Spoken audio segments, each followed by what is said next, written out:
Friends, welcome to session 2 on listening skills. In session 1, we looked at an overview of listening skill cluster number 1, which was attending. 85% of listening is watching those nonverbal clues of the patient. We also looked at listening skill cluster number 2, which we called following skills. And in this final segment, we want to look at listening skill cluster number 3, entitled Reflection of Feelings and Meaning. So, listening reflection skills involve the following: paraphrasing, reflection of feeling, reflection of meaning, reflection of summative reflections. The most excellent way to let someone know that you're listening is to paraphrase or parrot back to them. A paraphrase is a concise response to the patient, which states the essence of the patient's content in your own words.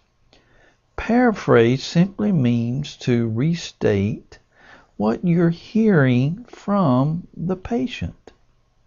Examples lead statements would be something like this: "You seem to be saying, Mr. Smith, as we visit here today, that you really love going to church." Or it sounds as if you're saying, Mr. Smith, that you really love going to church. What I'm hearing you say, Mr. Smith, is that you really love the church you attend currently. Another way, in addition to paraphrasing, it is to reflect feeling. And so this is where we really try to hammer the nail in developing our listening skills. In the previous session, I shared with you about the 4 primary feeling states, and from that you develop your emotional vocabulary. And so we want to be picking up on the function of the right brain and the feelings as a way to communicate that we are listening and understanding the patient. And we can infer feeling from the overall context, observing body language, and sensing what we would be feeling if we were saying or doing this. Examples would be not a question, what are you feeling, but simply making a statement. You feel upset. If I understand you, Mr. Smith, you really love to go to church and hear the minister during worship. So, another way to reflect is to use summary reflections. Summary reflection. This is a vital skill in this part or skill cluster of developing reflection. Summary reflections are brief statements of themes, feelings over a longer period of time. Now, a lot of these skills you see, as I named them here, in reflection, that you probably do naturally. And all I'm trying to do here is to name some of these skills in content-wise, so you'll know what you are attempting to do and need to do. Examples of summary statement include something like, let's go over some of the things that you have mentioned thus far, Mr. Smith. Or one of the things, Mr. Smith, that you keep coming back to as we fellowship and visit here today are, I've been thinking about what you've said, Mr. Smith. I see something There may be a pattern here, and I'd like to check it out with you. As I've listened to you, Mr. Smith, your main concern is that get out of the hospital and be able to go back to the church that you love so much. Let me comment here before I move on to the next page about when to use summary reflections. Summary reflections are a good thing to use, especially if there's a lull in the conversation or you're wondering about what you might need to say next. If you can pick up on 2 or 3 of the key ideas that you've already heard from the patient, and then share them back in a summary statement, generally you can discover, with the use of your great imagination, where you might need to explore further. Summary statements. Another way is to reflect meanings.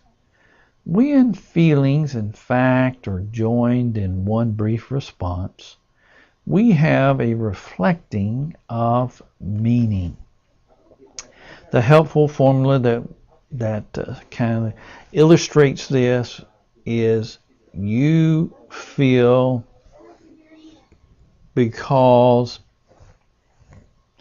An example here, if you're with Miss Jones on this particular day, you feel angry because the doctor was in a hurry when she came by this morning.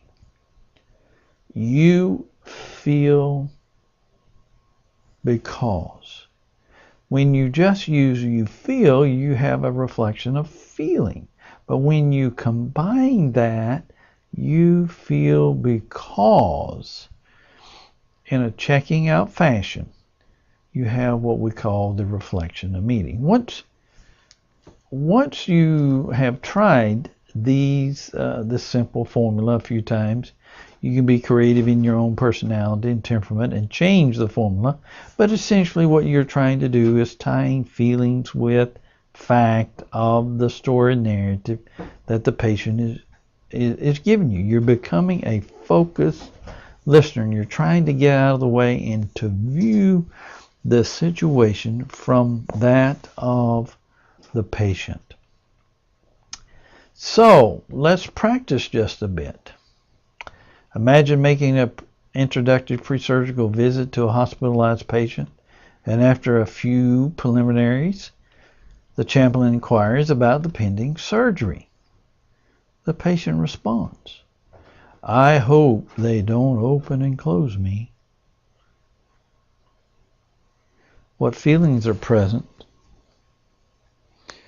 Go back to the 4 major categories and expound on what you think you hear emotionally and feeling wise.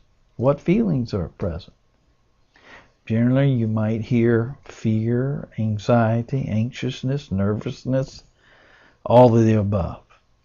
So, having identified and listened and heard the feelings behind the words, see, the feelings and hurt and emotions behind the words, then how would you respond?